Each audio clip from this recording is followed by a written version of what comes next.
жизнь проходит мимо меня. И как раз и нужен астролог, некоторым психолог, некоторым таролог. Всему свое время. Точно. Я вижу столько талантов у человека. Это нужно спать, есть и кайфовать, да? Ходить конкретно тебе, да. Это самый реалистичный и сбывающийся из всех прогнозов, которые ты слышал до сегодняшнего дня.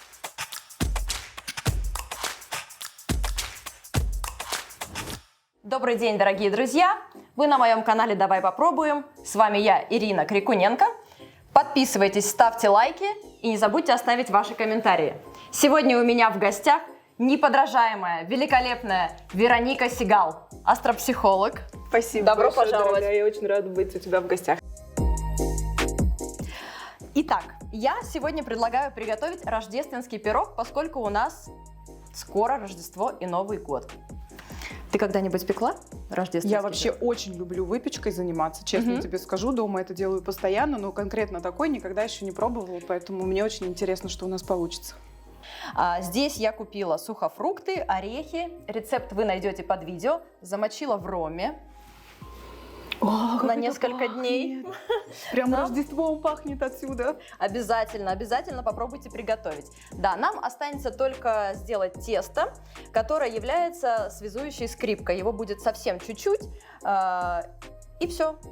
Выпекаем и пробуем. И разговариваем. Обязательно. Много Сегодня разговариваем. ток-шоу. Я хочу, чтобы зрители тебя тоже узнали поближе.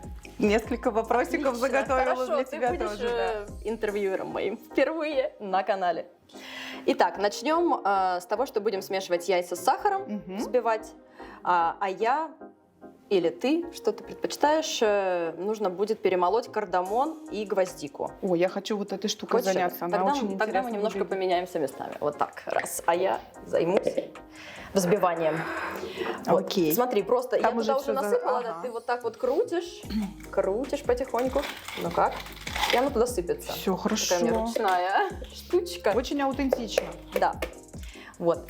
Ну, а на самом деле я хотела бы послушать твою историю, как из профессии доктора, врача, да? Да. Я не знаю специализацию, ты пришла в астрологию. Да, это правда. У меня медицинское образование, мое основное, полученное в Израиле еще, когда я жила. И на самом деле это самый частый вопрос, который мне задают люди при знакомстве. Как ты из медицины попала в астрологию? Очень Я на это интересно. отвечаю очень просто. Через тернии к звездам, понимаешь? То есть я прошла очень тяжелый путь и в итоге оказалась поближе к звездам, к планетам и к тому, какие влияния оказывают эти светила на нашу жизнь. На каждого из нас абсолютно живущего на этой планете человека. И как ты понимаешь, будучи медиком, обладая достаточно критическим мышлением, я очень долгое время проверяла. Простите. Не получится, придется Всё сделать получится. паузу. Ну, единственное, я проверила, насколько мы можем говорить, когда. Да, можем? Отлично. Я очень долго проверяла, я очень долго искала источники, которые дадут мне ответы, почему это работает и работает ли это вообще.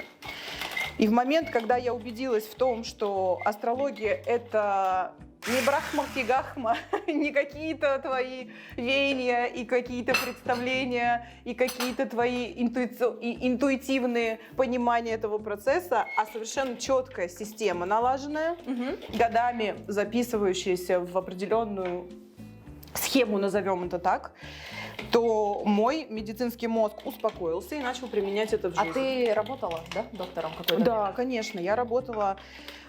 Ну, давай возьмем последний период моей жизни до переезда в Испанию. Я работала косметологом, врачом-косметологом в Киеве, была преподавателем и очень активно преподавала, общалась с пациентами, с клиентами, со студентами. И, в общем-то, думала, что вся моя жизнь, она в дальнейшем будет по этому плану развиваться. Но в 22 году в планы мои вмешались планы глобальные. И, к сожалению, пришлось менять и место жительства, и свои, в общем-то, занятия в этой жизни, потому что, приехав в Испанию, я поняла, что я больше не хочу проходить этот путь. Уже в третий раз, получается, мне нужно было доказывать свою пригодность, профпригодность. Да. Ты не скучаешь? Скучаю, но у меня остались подружки, которые иногда работе. пользуются моими услугами, поэтому в целом руки иногда Пределе. пределе, да. Это не работа, не профессия, я не беру за это денег, это просто как мое хобби на уровне удовольствия осталось в моей жизни до сих пор. Слушай, я решила сделать цедру лимона, потому что не хотела Это так пахнет. перебивать шумом миксера твою историю. Вот. Но нам нужна, да, цедра лимона и апельсин. Чтобы... Это очень вкусно пахнет. Прям запах праздника. Вот когда на улицу выходишь в Рождество, Мы гуляешь, сейчас добавим пьешь еще глинтвейн. корицу, и Это вообще здесь, обалденно. в принципе, можно посмотреть. Ну, Уже всё классно достаточно, да? получилось. Тут Да. намолола. Да. Кардамон и гвоздика. Вот. Обожаю. Когда начнем печь, это просто будет супер. Вероника, расскажи, пожалуйста, про проект Дива. Как он родился и как он реализуется, и довольна ли ты? Ой, слушай, это такая интересная история. Я когда обучалась астрологии, у нас был раздел про планету Венеру, которая отвечает за красоту, за наши комфортные хотелки, за то, как мы воспринимаем все, что нам нравится. И в этот момент я уже обучалась на психолога и подумала, а как можно этот инструмент внедрить в жизнь для того, чтобы людей делать счастливее.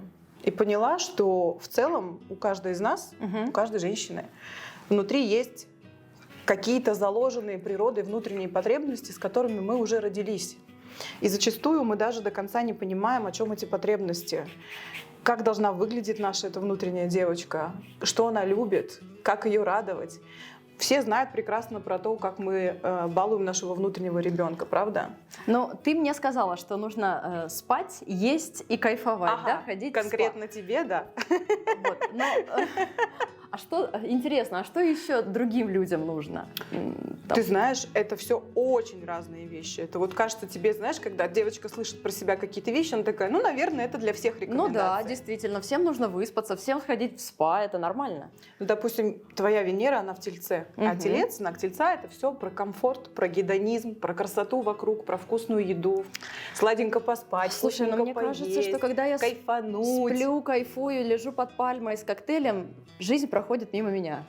Нет, в твоем случае нет. В твоем случае это, наоборот, работает на то, что ты, как личность, становишься более заметной для других людей. Ничего себе. Вот Это твоя просто, личная мне это сложно прокачка. принять.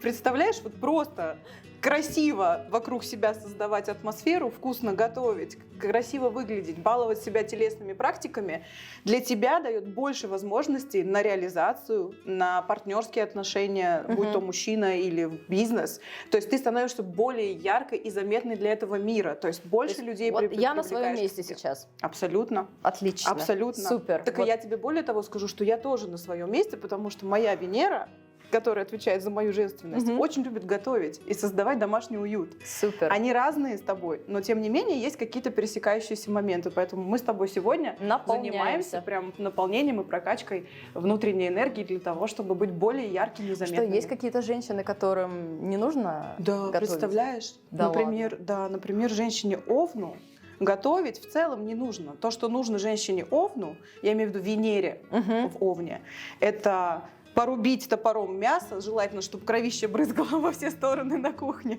а не вот это вот все, что мы с тобой сегодня делаем, понимаешь? Можешь, и побить кстати, кому-нибудь. просеивать муку. Да, хорошо. Да. Я сюда смешай. закидываю крахмал. Это разрыхлитель, да? Это не крахмал. Это очень интересно, слушай. Побить кому-нибудь морду в спортзале, например, можно Венере в Овне. Да. А Венере в Козероге, например, надо вообще бизнесом заниматься. Кухня вообще не ее территория. Она реализуется и прокачивает себя конкретно на работе, в делах, в зарабатывании денег. И выглядеть она должна тоже как директор банка. Понимаешь, они как няшечка. Как давно идет уже проект и какие результаты есть у участниц? Если я тебе скажу, давай сюда просею. Если я тебе скажу, что среди наших участниц есть девочки, которые уже удачно вышли замуж. Серьезно? Абсолютно. Они пришли с таким запросом или это так? Они пришли с запросом на гармоничные отношения, которых у них не было до встречи со мной. Нет, это правда. Я сейчас нисколько не преувеличиваю. У меня есть несколько кейсов, когда девочки, которые работали со мной, прокачивали свою Венеру, зажигали свое солнышко, об этом я тоже расскажу чуть попозже, они уже сейчас или в очень классных гармоничных отношениях, или вот 2 из них уже вышли замуж. Или реализовались. Или реализовались в бизнесе, да, открывают бизнесы. Есть кейс, я, честно говоря, не люблю связывать это только с моими заслугами. Понятное дело, что я не Господь Бог, я просто даю вектор направления. Дальше все зависит уже от человека. Будет он следовать этим рекомендациям, будет он как-то работать над этой ситуацией или нет. Знаешь, бывает такое, там, пришел на какую-то практику, сделал что-то, обратился к кому-то, а потом тебя спрашивают, тебе это помогло? А я говорю, ну я же не знаю, как было бы, если бы я этого не делала. Конечно, Поэтому... конечно, 100%. Именно поэтому я говорю, что астрология — это не гадание. Астрология — это не так, что ты пришла, послушала про себя, вот, ну, тебе рассказали, какая ты такая, окей, и ничего в твоей жизни не поменялось, да, и ты продолжила делать все то же самое. Поэтому здесь однозначно очень большая работа самого человека, который приходит, нужны действия. Но для того, чтобы не терять время и получить максимум результата от этих действий, как раз и нужен астролог, некоторым психолог, некоторым таролог. Каждый получает кому-то свои... стилист. Кому-то стилист, да, визажист, кому-то пластический хирург. Разные запросы бывают у женщин и, соответственно, разные их решения. Но астрология в этом плане показана абсолютно 100% женщин, потому что разобраться в себе — это первый шаг для того, чтобы вообще хоть какую-то реализацию иметь в этой жизни. Поэтому записывайтесь на консультацию к Веронике. Все контакты оставлю под видео, если хотите выйти замуж. И не только. Числе, да, в том числе. Да. Быть счастливой. Самое главное — это быть счастливой. Вообще хочу сказать, что Дива — это проект не только про фотосессию, как ты понимаешь. Это в первую очередь про трансформацию. И в этом проекте участвуют 4 прекрасных женщины, которые на себе прочувствовали, как это работает. И они очень хотят эту идею дальше двигать в массы для того, чтобы больше и больше женщин вокруг нас становилось счастливыми, красивыми, желанными, реализованными. Мы же живем все в обществе, мы же не можем себя изолировать от этого общества, правда? Сейчас я хочу показать фотографии, которые получились в результате твоей съемки, да? Нашей съемки. Это было очень красиво.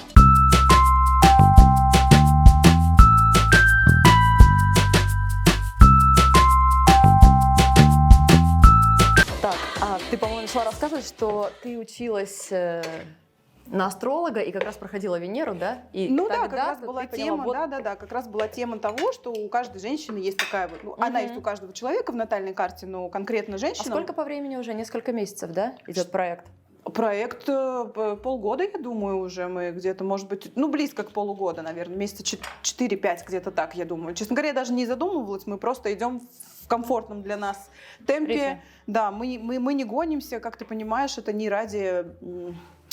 Сейчас неправильно будет говорить, что это не ради денег, потому что все так или иначе и это энергообмен. Да, это энергообмен, который в конце имеет какой-то результат в денежном эквиваленте. Но нас очень сильно объединяет идея. И участницы, которые к нам приходят, они чувствуют наш заряд, они чувствуют, что мы это делаем очень искренне, от всего сердца и с любовью к женщине в первую очередь.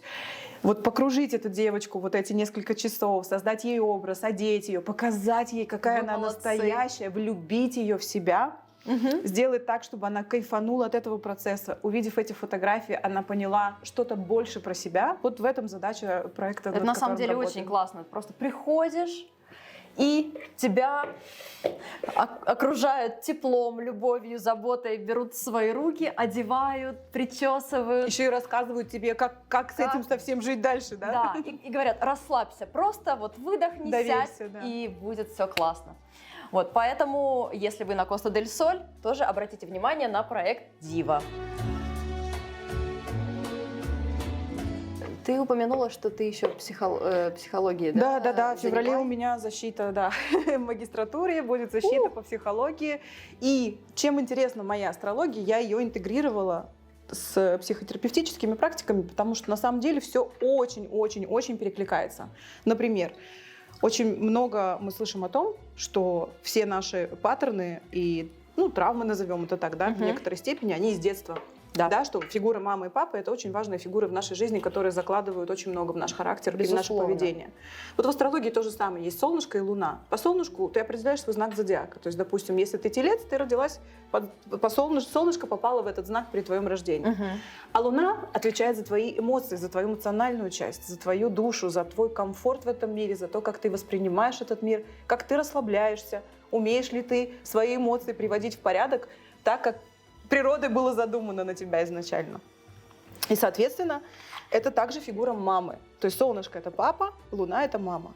И когда мы работаем с двумя этими планетами, я знаю, что Солнце и Луна — это не планеты, просто маленькая поправочка, чтобы никто не думал, что тут какой-то безграмотный астролог у вас. Но мы для удобства называем это планетами. Когда ты работаешь с этими двумя планетами, ты обязательно погружаешься в тему мамы и папы, потому что это имеет прямую связь. Например, когда мы подходим к роду. Да, конечно. Все завязано, замешано, как в этом тесте. Конечно.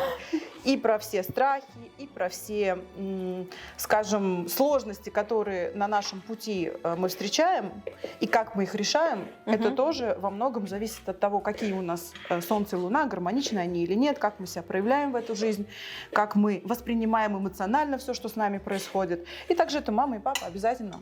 И поверь мне, на моих консультациях не было еще, ну честно, вот из сотен, не знаю сколько там конкретно сотен людей, которые ко мне обратились, не было еще никогда, чтобы я начала рассказывать что-то про маму и про папу, очень конкретные вещи, и человек сказал: нет, это вообще не про моих родителей. Никогда такого не было. Это всегда стопроцентное попадание. Как это работает, я не знаю.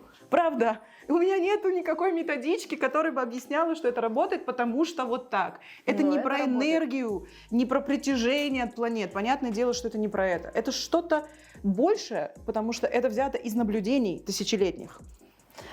Как это работает? Слушай, по поводу предсказаний на астрологического прогноза, вот так скажем, да, на 25-й год, ты сказала, что ты не даешь никаких прогнозов, но я периодически слушаю в начале года.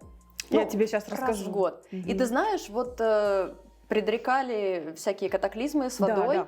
и это реально все совпало. На глобальном уровне прогнозы работают. То есть если мы говорим про Давай я какие-то замешаю мировые тенденции и влияния, на глобальном уровне прогнозы работают. Но невозможно дать какой-то глобальный прогноз, не имея натальную карту конкретного человека, потому что мы смотрим, как это отражается непосредственно. Может быть, прогноз на страну, да, на Да, место. да. То есть мы можем в общем смотреть, если этот год, допустим, в ближайшие несколько месяцев очень обострены на то, что будут еще больше конфликтов, еще больше вооруженных столкновений. Куда еще больше? Да, ребят, сейчас Казалось расскажу вам про тенденцию.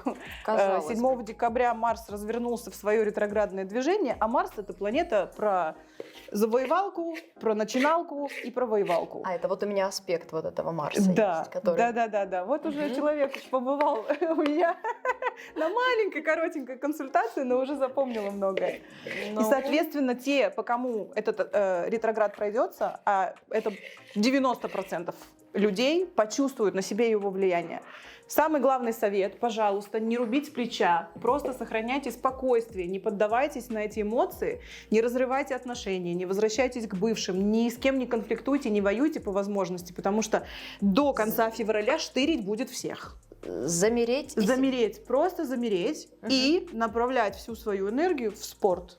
А какой нужен спорт, как раз показывает знак Марса, в котором находится в каждой конкретной натальной карте он. Интересно. Очень интересно. И я тебе более того скажу, что я сейчас даю некоторым людям компенсаторику, которые больше всего уже чувствуют это сейчас, и у них уже начались эти события, травматизации, какие-то аварии, какие-то, вот знаешь, склоки и все остальное. Слушай, прочее. сейчас ехала на эфир, выхожу, у соседа машина горит. Ничего себе! Просто Пожалуйста. пожар, представляешь? Я думаю, Вот это вот мне прям уезжать или красиво. вызывать... И таких ситуаций будет очень много. Посмотрите, если вы заметили, например, как на дорогах сейчас сильно обострилась ситуация, сколько нервных людей стало появляться, их гораздо больше, чем было даже там несколько месяцев назад. До какого момента это все будет? До конца февраля, и еще чуть-чуть некоторые будут там этот хвостик ощущать, но до конца февраля держимся, крепимся, и, пожалуйста, очень аккуратно с огнем и фейерверками в новогоднюю ночь. 31 декабря очень тяжелый в этом плане день по аспектам, потому что этот Марс еще встречается с Плутоном, и это прям вообще битва на ножах. В общем, будет очень-очень конфликтная атмосфера. Позитивный астролог сегодня у меня просто всех предостерегли. Ну, ты спросила Потом не говорите, про прогнозы, я тебе дала прогноз. Это самый реалистичный и сбывающийся из всех прогнозов, которые ты слышал до сегодняшнего дня. Потому что все остальные работают исключительно индивидуально. То есть, допустим, у тебя там может какой-то трындец происходить на небе по аспектам глобально, но конкретно по твоей натальной карте эти планеты никак не пройдутся, и тебя лично они не затронут. Поэтому делать глобальные прогнозы для всех, ну там типа прогноз для всех львов, так не работает. А Солярис? Соляр. Соляр — это очень классная история, Это именно потому, что соляр. она делается... Да, это прогноз на год, твой личный Ты такой себе прогноз делаешь? на год, конечно. Он делается перед днем рождения, да? Да, желательно дней за 12, чтобы у тебя была возможность подготовиться и прожить этот, как бы, вход в этот соляр. Соляр, что такое соляр? Это твой личный год. Соляр начинается тогда, когда солнышко возвращается в то же самое положение, которое оно было при твоем рождении. Я знаю, что там самое главное, что можно посмотреть, на что тебе выделяется энергия в этом году. Абсолютно, да. Ты смотришь, в какой дом, да. То есть, где тебе лучше применить свои усилия, где у тебя будет больше всего выхлопа по итогу. Класс. Это могут быть отношения, это может быть карьера, это может быть родовые какие-то истории. Как много интересного в этом мире. Я вообще просто как... На кухне 10 лет простояла, понимаешь, вышла теперь на кухню в эфир. И поэтому, ты понимаешь, я как человек, который привык видеть какие-то научные исследования, проверять это все с медицинской точки зрения, с научной точки зрения. Когда попала в эту сферу, сначала просто офигевала от того, как это работает. Потом начала искать доказательства. А потом я просто расслабилась, выдохнула и решила сама для себя. Если оно работает, да пофигу, как оно называется. Ну пусть это будет астрология. Ну какая разница? Если оно работает, оно помогает людям, оно меняет жизни в лучшую сторону. И моя миссия сейчас продолжается, просто она не в руках, что я меняю, жизни в лучшую сторону руками, а какими-то своими рекомендациями, и человеком следует, и это происходит. Ну пусть это называется как угодно, мне вообще без разницы, честно. Слушай, это очень полезно на самом деле. Я считаю, что ты делаешь классное дело. Я тоже так считаю, поэтому и проект Дива, он создан именно для этого, он создан с любовью, для того, чтобы мы несли эту благую миссию в массы. Молодцы, девочки, я желаю вам процветания и трансформировать очень большое количество женщин. Спасибо тебе улучшить большое. их жизни. Вот, допустим, ты говоришь про волнение. Я вообще паникер изначально, родившийся. Моя натальная карта, она прям такая драма-квин. Я очень эмоциональный человек. И, конечно же, я испытывала огромное волнение. Но в моей натальной карте очень важно было пойти в публичность и в выступление перед людьми. И я, когда пошла преподавать косметологию... Пошла в свой страх. Да, я пошла в свой страх буквально. И ты знаешь, это не то, чтобы сильно было страшно, это было очень волнительно до такой степени, что теряются фразы, ты путаешь вещи, вроде бы ты все знаешь, но не можешь концентрироваться. И когда я пошла в этот свой страх, через пару месяцев как рукой сняло. Рукой сняло. Ну, это было несколько лекций, скажем так. Когда ты говоришь о том, что ты знаешь, когда, скажем, ты эксперт, то, в принципе, с волнением можно справиться. То же самое касается некоторых людей, у которых просто однозначно нужно идти светить лицом в социальной сети. Вот есть люди, которым противопоказано находиться в тени, им обязательно нужно показывать себя, вот прям буквально лицо свое нужно обязательно проявлять в этот мир. Без этого не идут ни деньги, ни отношения, Мне вообще кажется, что если тебя нет в сети сейчас, тебя вообще нет. Да? Я бы так не сказала. У меня такое ощущение. И я бы так не сказала, просто тебе это подходит. А есть люди, которые, допустим, могут совершенно прекрасно себя чувствовать, находясь на позиции серого кардинала, назовем это так, управляя откуда-то из-за кулисья, не светя своим лицом, и все у них чудесно складывается. И денежки есть, и им это не нужно, у них все отлично прорабатывается в жизни без того, что они светят лицом в инстаграмчике. Слушай, у меня была очень забавная история. У меня всегда инстаграм был закрытый на протяжении 13 лет. Давайте большую ложку. Давай большую. А потом мне захотелось проявить публичности. Да, публичности. Но я очень боялась. Прям Просто вот каждый раз даже записать просто видео какое-то, да, не могла. Думаю, вот все эти люди на меня смотрят. А что стало тем самым, знаешь, рывком, после которого ты Просто решила, что надо идти в это? практикуешься, записываешь там 20 дублей, 30 дублей, да. Ну, ради Я чего ты пошла. туда пошла? Вот просто в чем было ощущение? Чего не хватало в тот момент? Признание, наверное, Мгм. да, внимание, признание, лайков хочу, лайков, подписчиков. Зачем тебе это? Мне говорят, зачем тебе это нужно, если у тебя, ты ничего не продаешь? Я говорю, не знаю. То же самое, ребят, то же самое было и в моей жизни, да, то есть я не шла в это, потому что я думала, ну зачем я туда пойду, если я ничего не продаю, у меня нету продукта, Да. который нужно рекламировать в сети. Но нет, это так не работает. Некоторым людям это нужно просто для того, чтобы быть счастливее, понимаешь, не ради продукта, не ради лайков, не ради вот этого всего. Просто в них, вот в этих действиях, в социальных Мгм. сетях, их энергия личная, с которой просто легче жить потом. Это как Вот ответ. зарядка для твоих батареек. Вот это вот подзарядить аккумуляторы. Некоторым людям для этого нужно выйти в сеть. Да. Ну, а потом уже захотелось длинных роликов, и так появился YouTube. Слушай, а в какой Кухня. момент ты поняла, что это прям твое? Был такой момент в жизни, когда ты почувствовала, что вот точно, вот я хочу этим заниматься теперь? Я от этого кайфую, я получаю удовольствие, и мне это не надоедает. Смотри, сначала появился хлеб в жизни, да? И он задержался достаточно надолго. Уже 2-й год я занимаюсь хлебом, но я понимаю, что пекарни не быть. Потому что это рутина, это такой потолок, это просто... И очень трудоемкая. Да. Мгм. Я просто там выгорю достаточно быстро. Вот.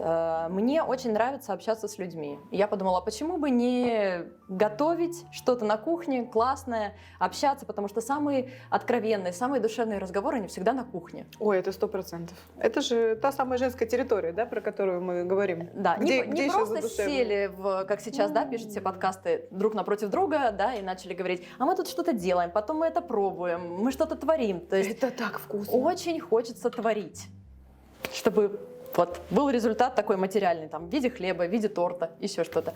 Вот. Ну и, конечно, мне интересны люди, все, я считаю, что неинтересных людей не бывает, а у всех свои истории, и я хочу, чтобы ко мне приходили люди и рассказывали про себя. Я как никто другой тебя понимает в этом вопросе, потому что Супер. когда я открываю натальную карту, Да? я вижу столько талантов у человека, а потом я вижу столько напряжений, назовем это так, и я понимаю, что человек даже не представляет, он даже не чувствует. Он свой Он ресурс. свой ресурс весь под страхами, под своими похоронил. Да.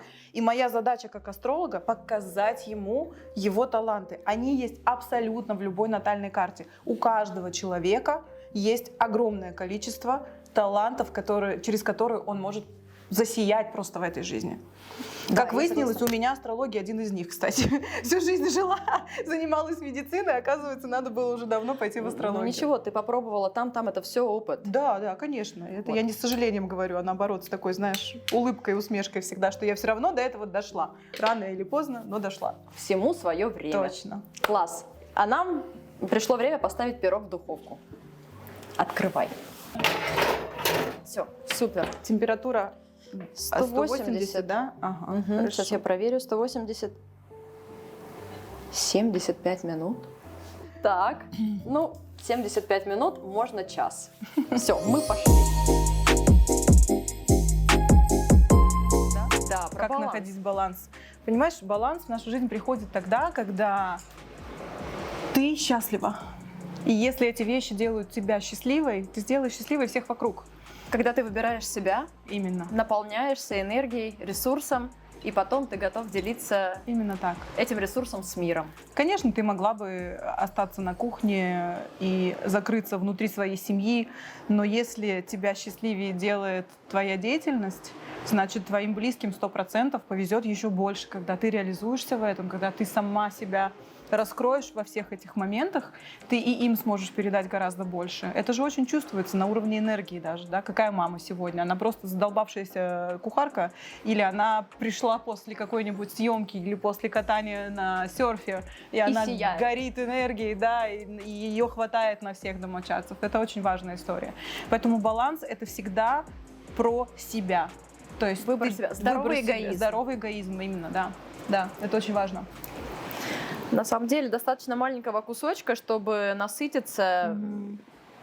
Здесь очень много сухофруктов, орехов, все очень питательно, поэтому это станет таким приятным дополнением к чашечке чая или кофе. Это так пахнет, корица, кардамон.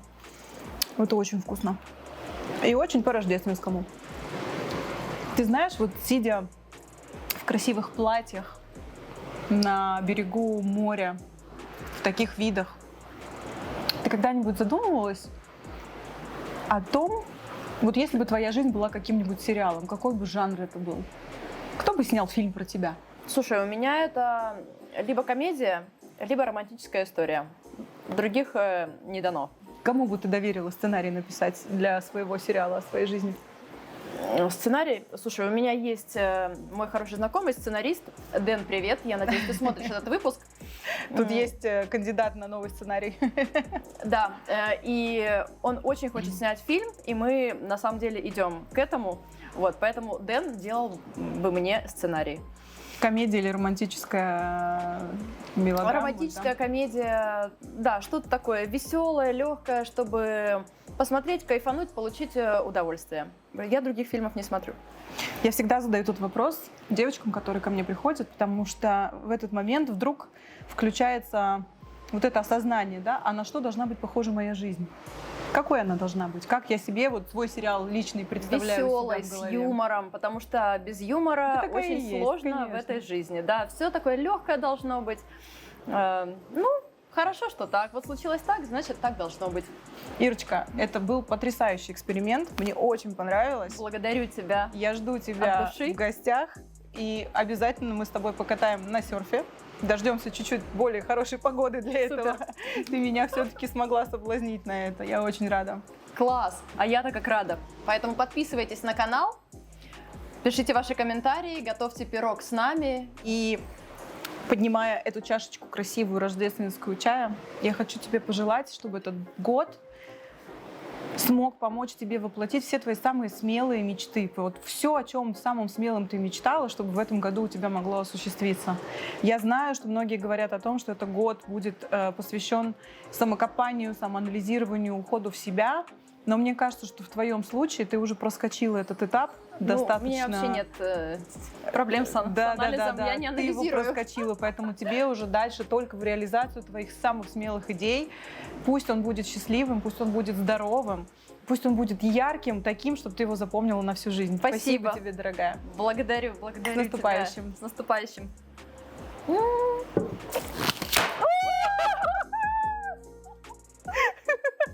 Это так круто! С Новым годом! С Рождеством!